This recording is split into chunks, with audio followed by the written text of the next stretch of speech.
बोलो श्री प्राणनाथ प्यारे की, बोलो श्री सतगुरु महाराज की। जब इतनी ऊर्जा थी तो बचा के कहाँ ले जाएंगे। प्राणधार आत्म संबंधी सुंदर साथ जी एवं धर्म प्रेमी सज्जन वृंद, ये जागनी यात्रा और उसका यह 11वां कार्यक्रम या 11वां दिवस सुबह पहले मंच के प्रारंभ से ही हम सुनते आए हैं कि ये क्यों आयोजित किया गया। हमने विभिन्न कीर्तनों का गायन भी सुना, ज्ञानपीठ के माताओं आचार्यों और पूज्य स्वामी जी के मुखारविंद से चर्चा भी सुनी। सभी लोगों के मन में एक संशय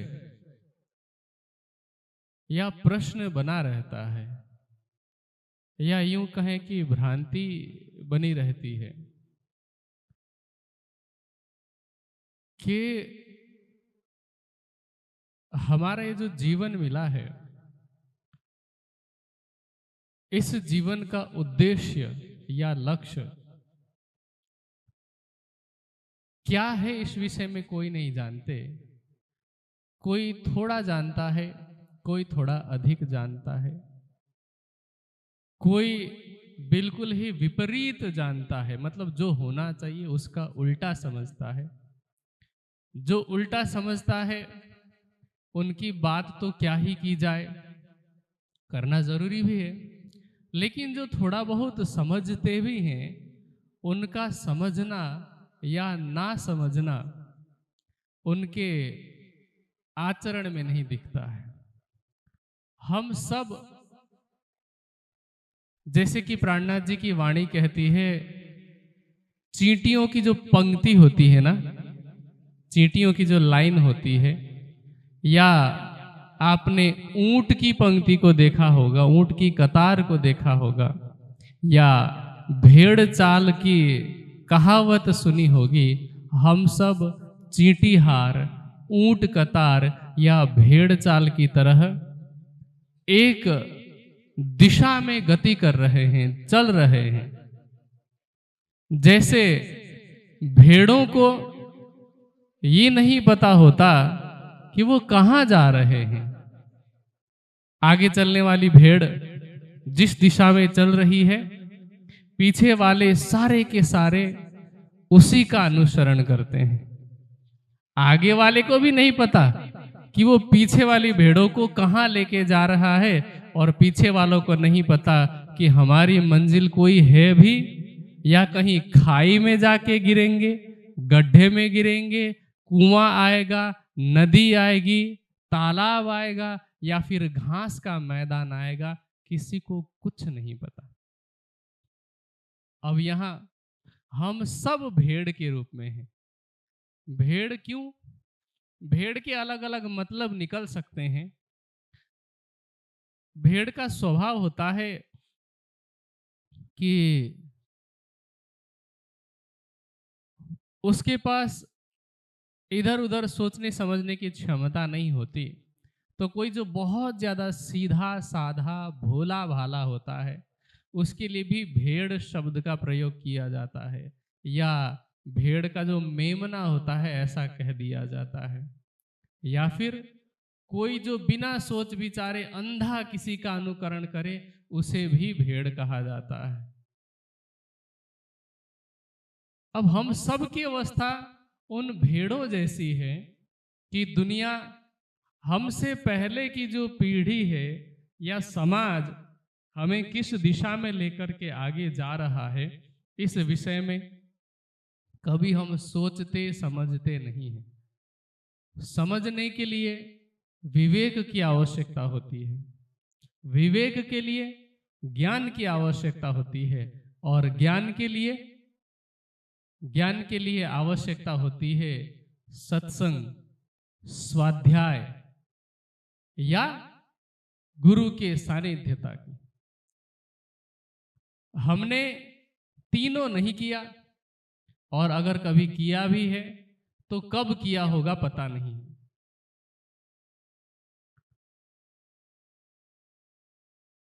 जब से ये सृष्टि बनी है और आज दिन तक, वैसे तो सृष्टि प्रवाह रूप से अनादि है, कब से बनी है ऐसा कह पाना संभव ही नहीं है। लेकिन इस वर्तमान सृष्टि को बने हुए 1,96,8,53,126 वर्ष व्यतीत हो चुके हैं, जिसे सृष्टि संवत कहा जाता है।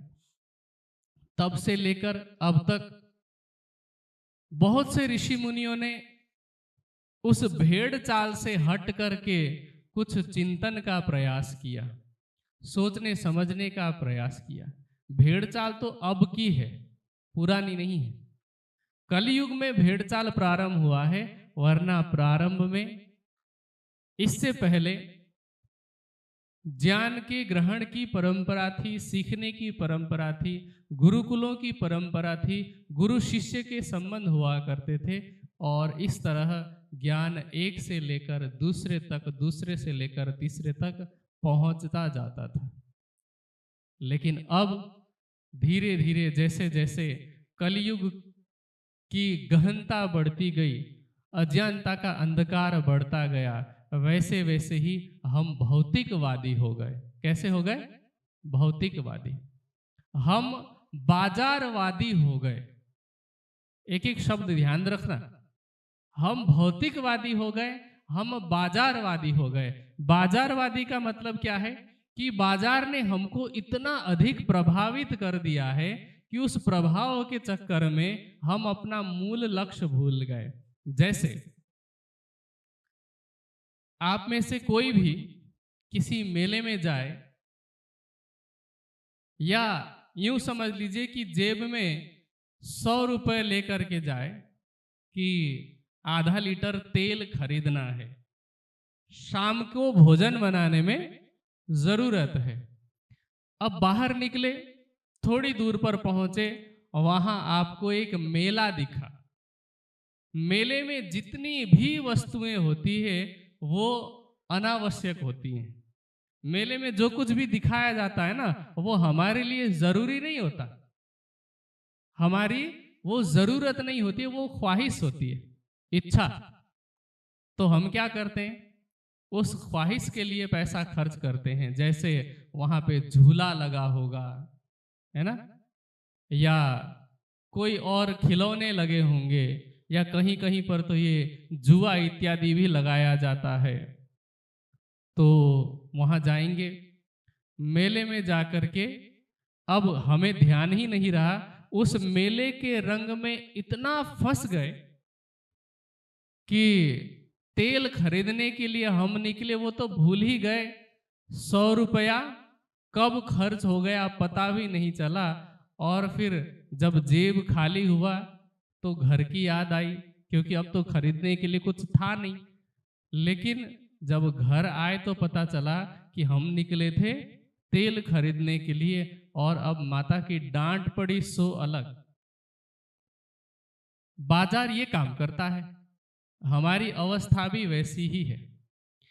हम सब में, जब मैंने बात एक प्रारंभ की थी कि हमारे मन में जिज्ञासा या प्रश्न या समस्या रहती है, वो समस्या क्या थी कि हम सबको पता है कि भक्ति आवश्यक है, हम सबको पता है कि परमात्मा को याद करना चाहिए, हमें यह भी पता है कि उसका ज्ञान ग्रहण करना चाहिए, पर सब एक ही समस्या से जकड़े हुए हैं कि हमारे पास समय नहीं है। समय नहीं है। समय कैसे होगा? क्योंकि हमारी चित्तवृत्ति तो उस बाजार में फंसी हुई है। बाजार में कैसे फंसी है? एक इंसान को जिंदा रहने के लिए क्या क्या चाहिए? भोजन, जिंदा रहने के लिए, फिर तन ढकने के लिए वस्त्र चाहिए, और सिर ढकने के लिए, सुरक्षा के लिए मकान चाहिए, घर चाहिए। इसे हम आधारभूत आवश्यकता कहते हैं।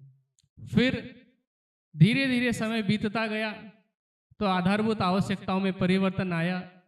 भोजन, वस्त्र और मकान के साथ साथ में शिक्षा की अपरिहार्यता जुड़ गई और शिक्षा के साथ साथ में संचार, संचार का मतलब टेलीकम्युनिकेशन या कम्युनिकेशन, और यातायात, यातायात मतलब ट्रांसपोर्टेशन, गाड़ी वगैरह। पर ये 6 जो आधारभूत आवश्यकताएं वर्तमान में है, ये आवश्यकताएं भी हमारी सरलता पूर्वक पूरी हो सकती है। एक मनुष्य को जीवन चलाने के लिए जीवन उपयोगी जितने वस्तुओं की आवश्यकता है, वो आवश्यकताएं साधारण परिश्रम में पूरी हो सकती है कि नहीं? एक आदमी दिन के 8 घंटे मेहनत करे, चाहे वो मजदूरी ही क्यों ना करता हो, अगर एक आदमी दिन के 8 घंटे मेहनत करे तो भोजन का प्रबंध हो सकता है, कपड़े का प्रबंध भी हो सकता है, रहने का प्रबंध भी हो सकता है, सामान्य शिक्षा जितनी चाहिए उसका भी प्रबंध हो सकता है। लेकिन बाजार ने हमें ऐसा बना दिया है कि अब हमें आवश्यकताओं की अधिक चिंता नहीं रहती, अब हमें इच्छाओं की चिंता रहती है। 2 विषय हैं, 2 प्रकार की अनुभूति है, एक है आवश्यकता और दूसरी है इच्छा। किसी साधु ने बहुत सुंदर बात कही है कि जरूरतें फकीर की भी पूरी हो जाती है और ख्वाहिशें बादशाह की भी पूरी नहीं होती है। हमारी जरूरतें पूरी होना मुश्किल नहीं है, लेकिन ख्वाहिशें पूरी होना संभव ही नहीं है, असंभव है। आपने ऐसे दर्जनों दृष्टांत सुने होंगे, पढ़े होंगे। आपने सिकंदर का दृष्टांत सुना होगा कि उसके पास तो सब कुछ था, पृथ्वी के बहुत बड़े भूभाग पर उसका कब्जा था, तो न उसको पैसे का अभाव होगा, न उसको प्रतिष्ठा का अभाव होगा, न उसको परिवार का अभाव होगा, उसके पास तो सब था। लेकिन जब उसकी मृत्यु हो रही थी, उसको संतुष्टि नहीं थी, और वही असंतुष्टि उसके मृत्यु से पहले के कुछ प्रसंगों में झलकता है, जब उसने कहा था कि मैं मर जाऊं तो मेरे जनाजे को जो हकीम होंगे, हकीम मतलब वैद्य, उस समय के डॉक्टर, जो हकीम होंगे वो मेरे जनाजे को कंधा देंगे और मेरे दोनों हाथ बाहर रखे जाएं। लोगों ने कारण पूछा तो कहा कि जो सिकंदर इस दुनिया को जीतने का ख्वाब लेके निकला था और बहुत बड़े भूभाग को जीता भी था, वो भी जब गया संसार छोड़ करके तो उसके दोनों हाथ खाली थे। और जो उस समय का विज्ञान था, लोगों को ये पता चले कि चाहे बड़े से बड़ा वैद्य हो, हकीम हो या डॉक्टर हो, जब मृत्यु आती है तो मृत्यु को कोई नहीं टाल सकता, इसलिए लोग ये बात समझ पाए, तभी उसने कहा कि हकीम मेरे जनाजे को कंधा दे। तो ख्वाहिशें उसकी भी पूरी नहीं हुई, वो भी यहां से खुशी नहीं गया, दुखपूर्वक ही गया। आज सुबह की चर्चा में हमने आचार्य चंद्र जी के मुखारविंद से सुना था कि गौतम बुद्ध जो पहले सिद्धार्थ के नाम से प्रसिद्ध थे, शाक्य वंश के राजकुमार, उनके पास सुविधाओं की कमी नहीं थी, सब कुछ था, उनका राजा बनाया जाना निश्चित था, कोई दूसरा उत्तराधिकारी भी नहीं था, उनके प्रतिस्पर्धा के लिए भी कोई नहीं था, राजा बनना निश्चित था। लेकिन उन्होंने जब देखा कि संसार में दुख है, मृत्यु के रूप में है, बुढ़ापे के रूप में है, तो उनको लगा कि नहीं, संसार में दुख है तो दुख का कारण होगा, कारण है तो निवारण भी होगा। उस निवारण की खोज में निकले, और जब राजकुमार थे तो दुखी थे, लेकिन जब बुद्ध बने, जब सब कुछ त्याग करके संन्यस्त हुए, तो उनके जीवन में किसी प्रकार का दुख नहीं था, अभाव था पर दुख नहीं था, अभी हमें अभाव तो नहीं है पर खुशी भी नहीं है। इसलिए ये जो बाजारवादी प्रवृत्ति है, भोगवादी प्रवृत्ति है, हमें अध्यात्म के लिए, आत्म तत्व के लिए समय न मिलने का कारण ही यही है। यदि कोई व्यक्ति 8 घंटे परिश्रम करता है, 8 घंटे सोता है, 4 घंटे में खाना बनाता है, खाता है, उसके बाद अब और 4 घंटे बचते हैं, उसमें से 2 घंटा मनोरंजन के लिए भी निकलता है, तब भी 2 घंटे आत्मा के लिए हम निकाल सकते हैं। 2 नहीं तो 1 घंटा तो निकाल सकते हैं। लेकिन चूंकि अब हमारी प्रवृत्ति कैसे हो गई है, मैंने कहा ना, बाजारवादी। जैसे यदि किसी को काम करना हो, एक समय था जब 1500-2000 के कीपैड फोन से भी काम चल सकता था। अब धीरे धीरे बाजार का विस्तार बढ़ता जा रहा है, तो हमारी ख्वाहिशें भी बढ़ती जा रही है। चलिए, कीपैड वाला फोन अब उतना प्रचलित नहीं है और वो काम नहीं हो पाता है जो तकनीक के इस युग में होना चाहिए। लेकिन अब कीप जो टच स्क्रीन फोन आते हैं या एंड्रॉयड या iOS पर चलने वाले फोन, हम सबका काम 15, 20, 25 हजार के फोन से भी होता होगा। लेकिन मैं देखता हूं कि जो दिहाड़ी मजदूरी करके महीने का 12-15 हजार कमाने वाले लोग भी हैं, वो बाजार से इतना अधिक प्रभावित हो जाते हैं कि लोन लेकर के या EMI पर ही सही आईफोन खरीदते हैं। लाइन लगी रहती है। ये क्या है? ये बाजारवादी प्रवृत्ति है। आवश्यकताएं कम में पूरी हो जाती है, लेकिन ख्वाहिशें अधिकतम में भी पूरी नहीं होती है। जैसे हम जो भोजन करते हैं, सामान्य भोजन जो घर पे हमारा जो भारतीय खाना है, दाल रोटी सब्जी चावल या अचार चटनी जो भी है, सामान्य रूप में हमारा गुजारा उसमें अच्छे से होता है और हो रहा था। आज से 10-15 साल पहले तक हो रहा था। लेकिन अब जैसे जैसे बाजार की प्रवृत्ति बढ़ी है, जैसे जैसे सोशल मीडिया का प्रभाव बढ़ा है, अब हमें ये दिखाना होता है सोशल मीडिया में डाल करके, फेसबुक इंस्टाग्राम पर स्टेटस अपडेट करना होता है। ऐसा लगता है कि यदि हम स्टेटस अपडेट नहीं करेंगे तो हमारा स्टेटस छोटा माना जाएगा, हमारी अवस्था छोटी मानी जाएगी। तो उससे भी हम प्रभावित होते हैं। तो उनसे प्रभावित होकर के हम ज्यादा से ज्यादा समय माया में लगाते हैं, इसलिए भक्ति के लिए समय नहीं निकल पाता है। जैसे ही हम इस बाजार के माया जाल को समझें, तो मुझे लगता है कि समय निकालना कोई बहुत बड़ी बात नहीं है। 24 घंटे का समय है, हम कैसे नहीं निकाल सकते, पर अंदर से वो इच्छा होनी चाहिए। एक बार एक भिखारी था, भीख मांग रहा था। एक सेठ ने देखा, उसको दया आई। दया के वशीभूत होकर उस भिखारी को कहा कि तू चल मेरे साथ, मैं तुझे अपने बिजनेस में पार्टनर बनाता हूं। मेरी चावल की फैक्ट्री है, तुझे क्या करना है? तुझे केवल इतना करना है कि मेरी फैक्ट्री में से जो चावल तैयार होंगे उसको शहर में पहुंचाना है। अलग अलग जो डिस्ट्रीब्यूटर होंगे, होलसेलर्स होंगे, उनके पास पहुंचाना है। सारा इन्वेस्टमेंट मेरा रहेगा, तुझे बस इतना काम करना है और जितना भी फायदा होगा उस प्रॉफिट का 10% मुझे देना है। अब सोचिए, आप में से कोई भी व्यक्ति होगा ना, इतना बड़ा प्रस्ताव किसी और को नहीं दे पाएगा कि केवल 10% प्रॉफिट मुझे चाहिए, बाकी तू रख लेना। लेकिन उस सेठ ने ऐसा किया।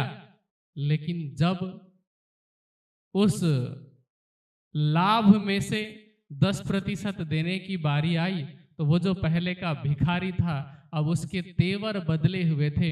उसने कहा कि ये तो मेरी मेहनत है, ये जो 10% है, मेहनत तो मैंने किया है ना, डिस्ट्रीब्यूशन का काम मैंने किया है, लोगों तक चावल पहुंचाने का काम मैंने किया है, तो मैं वो 10% तुम्हें क्यों दूं?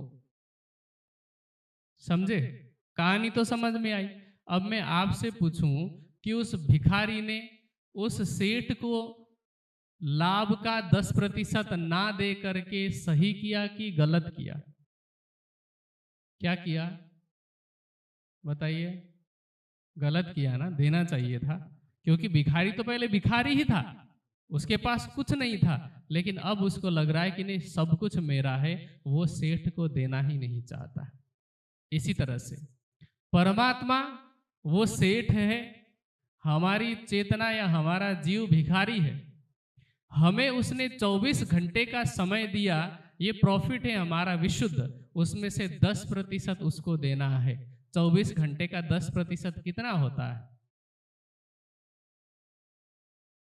और ये 10% भी लगभग 2 घंटा 40 मिनट होता है ना, उतना भी नहीं चाहिए। और यदि इतना भी हम नहीं दे पा रहे हैं तो वो भिखारी और हम एक जैसे हुए। समझ रहे मेरी बात? तो हम गलत कर रहे हैं कि सही कर रहे हैं? हम गलत कर रहे हैं, क्योंकि ये 24 घंटे, ये 365 दिन, ये हमारी जो आयु है, चाहे 60, 70, 80 या 100 वर्ष की हो, वो सारा का सारा उस परमात्मा का दिया हुआ है।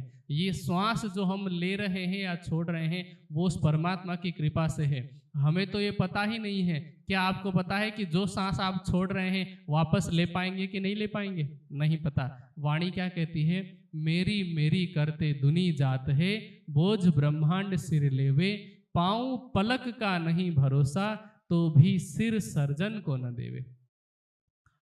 पांव पल का मतलब क्या होता है? पलक मतलब इन पलकों को झपकने में जितना समय लगता है वो एक पलक हुआ, और पांव पलक का अर्थ होता है एक पलक का भी चौथाई हिस्सा, उतने का भी भरोसा नहीं है।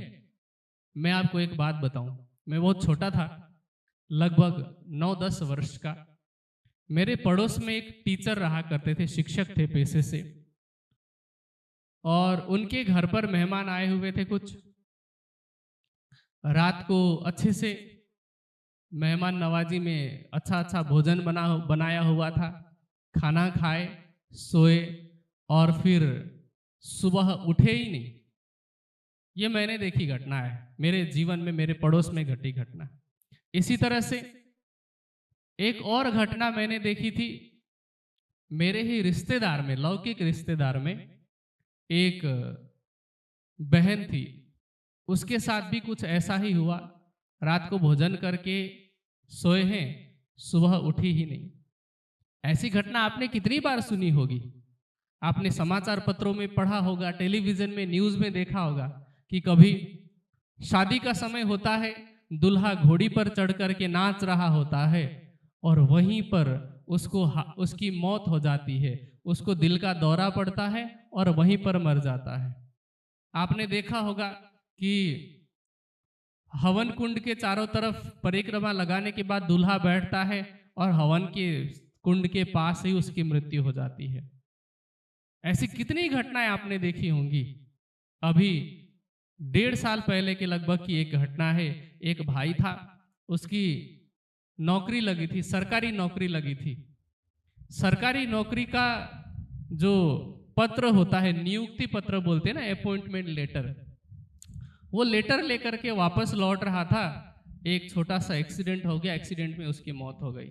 मैं तो ऐसी दर्जनों घटनाओं को देखता हूं तो मुझे यही लगता है कि प्राणनाथ जी की वाणी या संतों की वाणी हमें बार बार ये जो प्रेरित करती है, जैसे प्राणनाथ जी ने कहा कि पांव पलक का नहीं भरोसा, ऐसे ही संत कहते हैं कि पानी केरा बुदबुदा, पानी के बुलबुले के समान मनुष्य का जो तन है वह नश्वर है।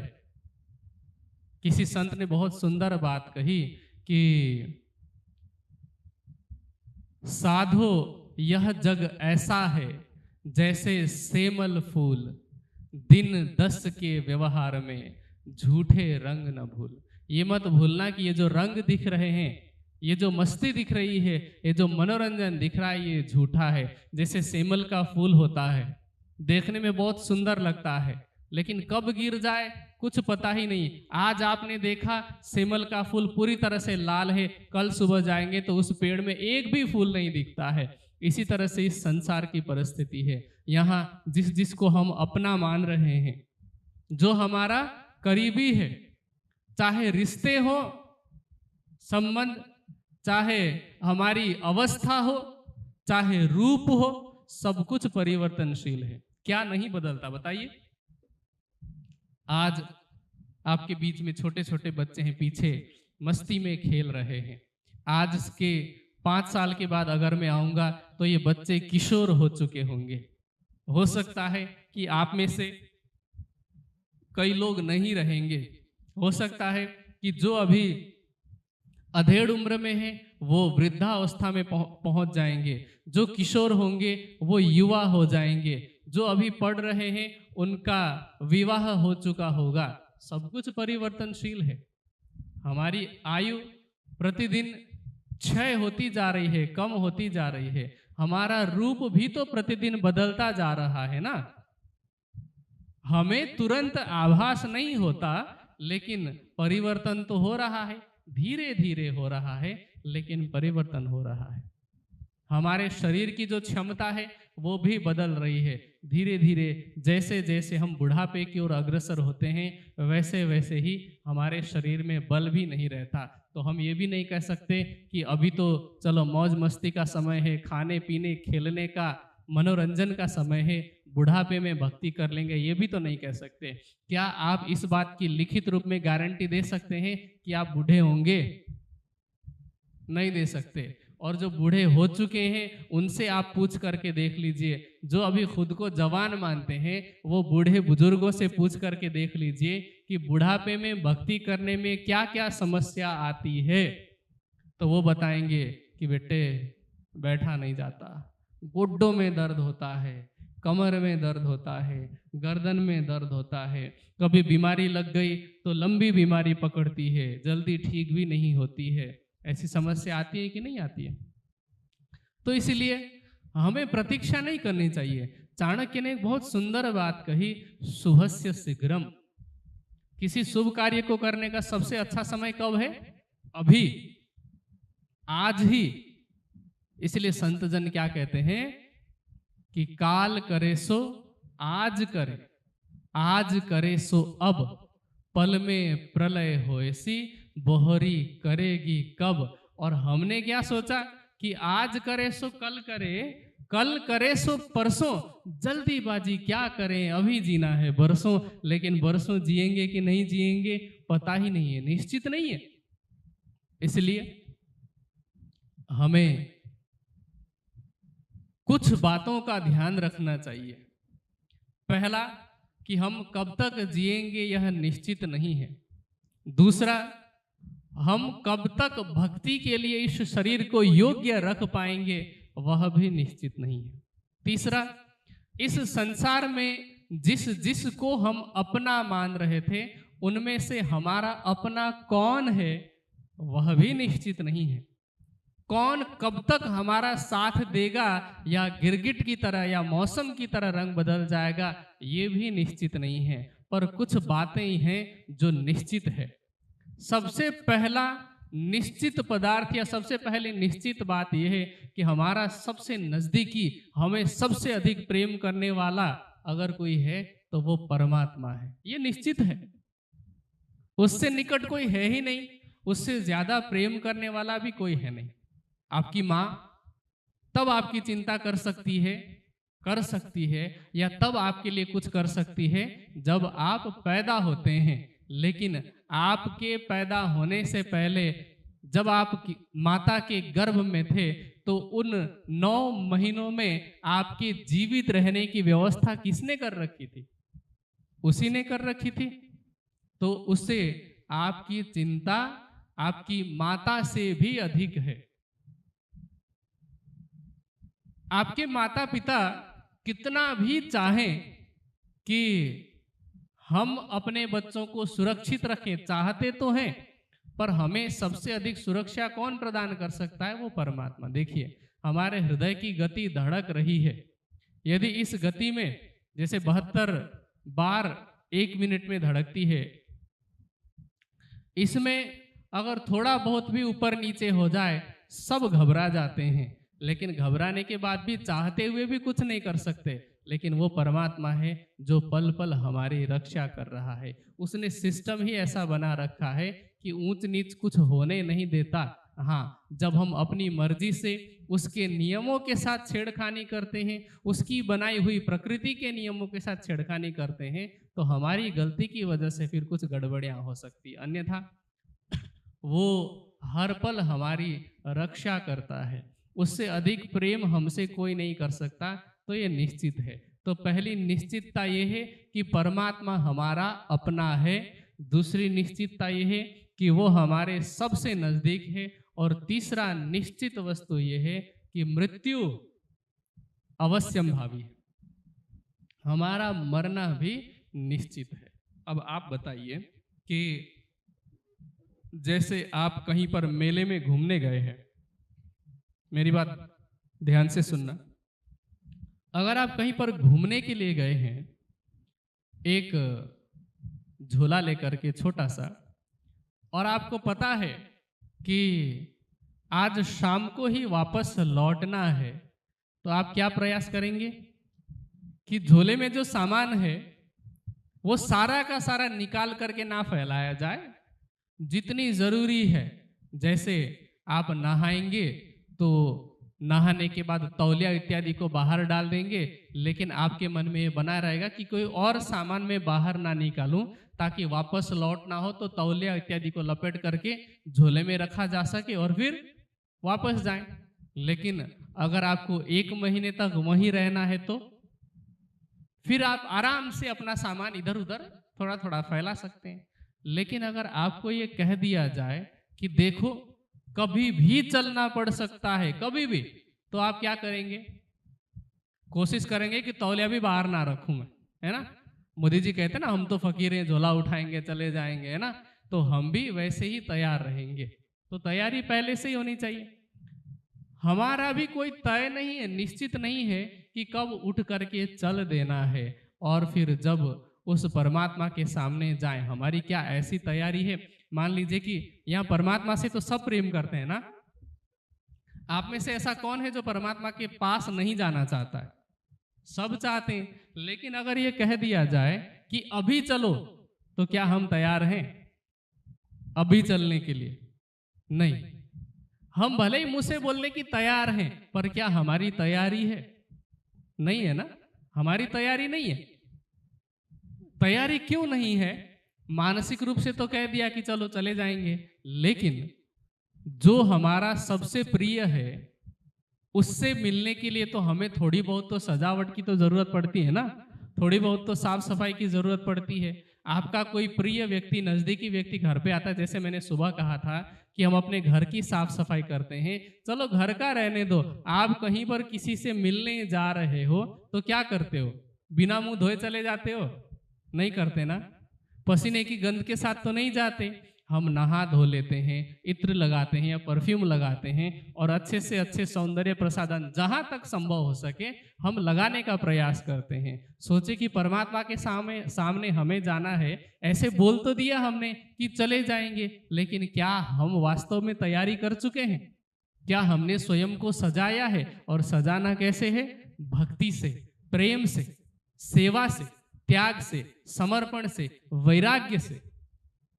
हमारे अंदर इनमें से अभी तक कोई भी गुण ठीक से नहीं आ पाया है, तो उसको तैयारी नहीं कह सकते, चलने की तैयारी नहीं कर सकते।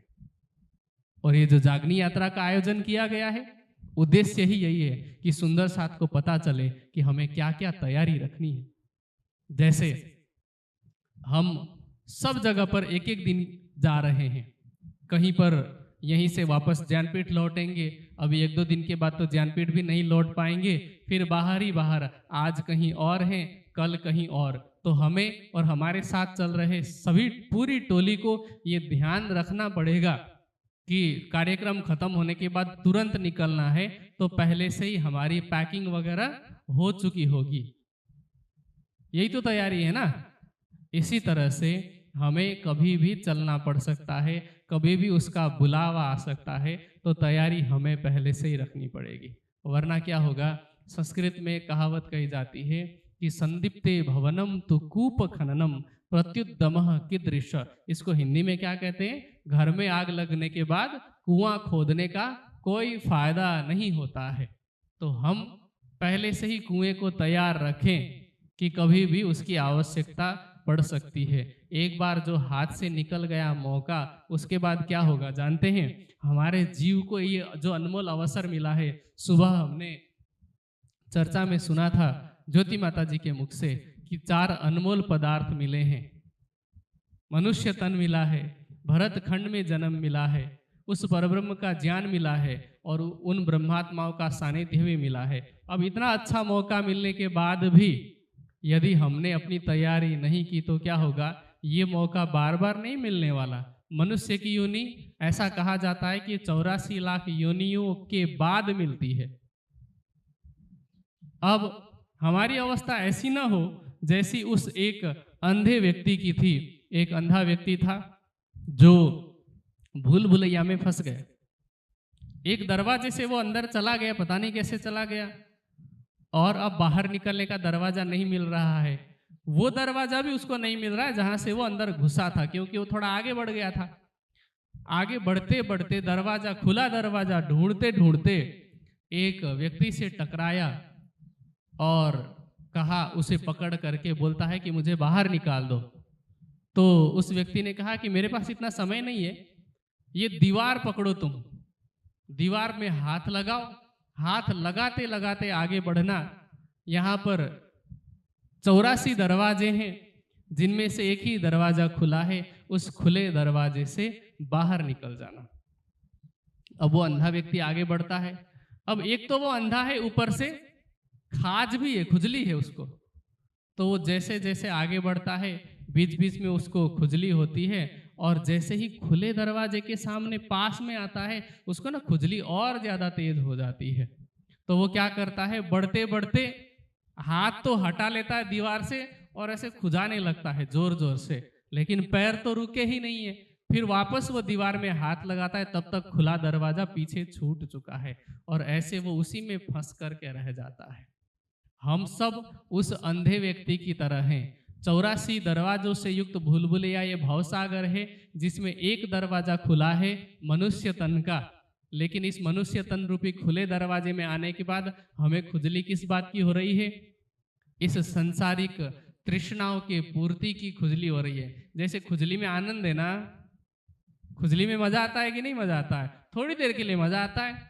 एक हास्य कवि ने एक बात कही है इस खाज के विषय में। वो कहते हैं कि न पीने में मजा, न खाने में मजा, वारे वाह खुजली तेरे खुजाने में मजा। थोड़ी देर के लिए आता है, बाद में दर्द होने लगता है, लेकिन थोड़ी देर के लिए तो आता है। और उस खुजली के चक्कर में पूरा जो खुला दरवाजे का अवसर था वो हम गंवा देते हैं। इस संसार में शब्द, स्पर्श, रूप, रस, गंध, ये अलग अलग प्रकार की खुजली के जैसे क्षणिक सुख देने वाले हैं, और इनके चक्र में फंस करके हम उस खुले दरवाजे से बाहर नहीं निकल पाएंगे। तो क्या होगा? हमारी अवस्था ऐसी ही होगी कि अब पछताए क्या होत है, जब चिड़िया चुग गई खेत। जब हम मृत्यु सैया पर पड़े होंगे, जब हमारा कोई नजदीकी अपना नहीं लगेगा, जब हमें लगेगा कि अरे जिसे पाना था उसकी तरफ तो हमने ध्यान ही नहीं दिया, और जिसकी तरफ ध्यान दिया वो साथ में नहीं जा सकते, कोई हमारा साथ नहीं दे सकता, कोई साथ में नहीं चल सकता, तो तब पछताने के अलावा कोई उपाय बचेगा ही नहीं, और पछताने से लाभ भी नहीं होगा। इसलिए अब हम सबका परम कर्तव्य ये है कि यदि हमें पता चल गया है कि खुजली में क्षणिक सुख है, तो उसके पीछे ना भागे, बाजारवादी प्रवृत्ति के पीछे ना भागे। आवश्यकताएं जितनी में पूरी हो उतने में हम प्रसन्न रहें, और अधिक से अधिक समय निकाल करके अपनी आत्मा के आनंद के लिए उस परब्रह्म की प्राप्ति के लिए, भक्ति के लिए, उस परमात्मा से प्रेम करने के लिए, उसे याद करने के लिए उस समय को लगाएं, क्योंकि वो समय ही उसी लिए मिला है, यह मानव तन ही उसी लिए मिला है। और ये जागनी यात्रा का आयोजन, जैसा कि मैंने पहले भी कहा, ये आप सबको, हम सबको और आने वाले कार्यक्रमों में भी जितने लोग शामिल होंगे उन सबको यह बताने के लिए है कि मानव जीवन क्षणभंगुर है। इस क्षणभंगुर जीवन का अधिक से अधिक लाभ उठाना है, और अधिक से अधिक लाभ उठाने का तात्पर्य ही यह है कि इस मानव तन के रहते रहते हम अपने लक्ष्य को, उस परमात्मा को प्राप्त करें और उसे हृदय में बसाएं, उससे प्रेम करें। यदि ऐसी अवस्था आ जाएगी तो फिर अवस्था कैसी होगी कि मृत्यु से कोई व्यक्ति कब डरता है आपको पता है? अगर आपको कहा जाए कि कल सुबह आप मरेंगे, अब हो सकता है कि रातों रात आपके बाल सफेद हो जाएं चिंता में। आप अपने दोस्तों को, परिवार वालों को, गांव वालों को, सबको बताना चाहेंगे कि मैं मरने वाला हूं और मुझे तुम सबसे मिलना है। आप सबसे मिलने की कोशिश करेंगे और आपको डर भी बना रहेगा। डर इसलिए नहीं बना रहेगा कि आप मर रहे हैं, डर इसलिए बना रहेगा कि मैं मर जाऊंगा तो इन लोगों का क्या होगा, उन लोगों का क्या होगा। किसी का कुछ होता नहीं है। वैसे क्या होता है पता है?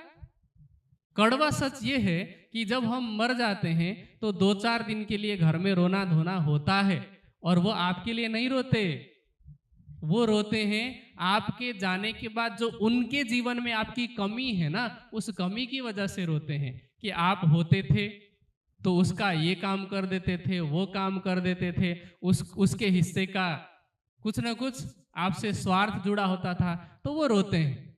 लेकिन धीरे धीरे करके जैसे ही 12 दिन बीत जाता है, 13वें दिन तो सब सब्जी पूरी खाते हैं, और फिर 1 महीने के बाद क्या होगा? आपके फोटो पर जो हार चढ़ी होगी वो भी सूख करके गिर चुकी होगी, और साल भर के बाद क्या होगा? किसी को आपकी याद नहीं आएगी। हाँ, याद कब आएगी? जब कभी पुरानी फोटो देखेंगे, या जब कभी आकर के कोई पूछेगा, ऐसे किसी मौके पर याद आएगी, अन्यथा कुछ भी नहीं होता। तो हमारे जाने से कुछ होगा नहीं, लेकिन फिर भी हमें डर लग रहा होता है कि फलाने को हमारी याद आएगी। लेकिन जो परमात्मा को जानता है, वेद कहते हैं कि तमेव विदित्वाति मृत्युमेति न अन्य पंथा विद्यते अनाय। जो परमात्मा को जानता है वह मृत्यु से और मृत्यु के भय से परे हो जाता है। अगर आपको ये पता चले कि सारी तैयारी हो चुकी है, मेरा दिल उस परमात्मा को अपने हृदय में बसाने के लिए पूरी तरह से तैयार है, मैंने स्वयं को निर्मल बना लिया है, हृदय में प्रेम को बसा लिया है, और फिर आपको कोई कह देता है कि तुम्हारा यह आखिरी दिन है या आज की रात तुम्हारे लिए आखिरी रात है, आप क्या करेंगे पता है? आप किसी को बोलने नहीं जाएंगे कि मैं मरने वाला हूं, मिलने आ जाओ। आप तो कल सुबह की प्रतीक्षा कर रहे होंगे कि अच्छा कल सुबह तो मैं मेरी आत्मा के प्रियतम से मिलने वाला हूं या मिलने वाली हूं। इसीलिए जो ब्रह्मज्ञानी व्यक्ति होता है कभी भी मृत्यु से नहीं डरता है। जो परमात्मा को जानता है वो मृत्यु से नहीं डरता है। इसलिए ब्रह्मज्ञान की आवश्यकता होती है, अन्यथा सब डरते हैं। सोचे कि रावण के पास क्या नहीं था, स्वर्ग के देवी देवताओं को उसने जीत लिया था, लंका का राज्य था जो कि सोने का बना हुआ था, सब कुछ था, फिर भी डर किससे था उसको? मृत्यु से, और किसी से डर नहीं था। कंस इतना बलशाली था, किससे डर था?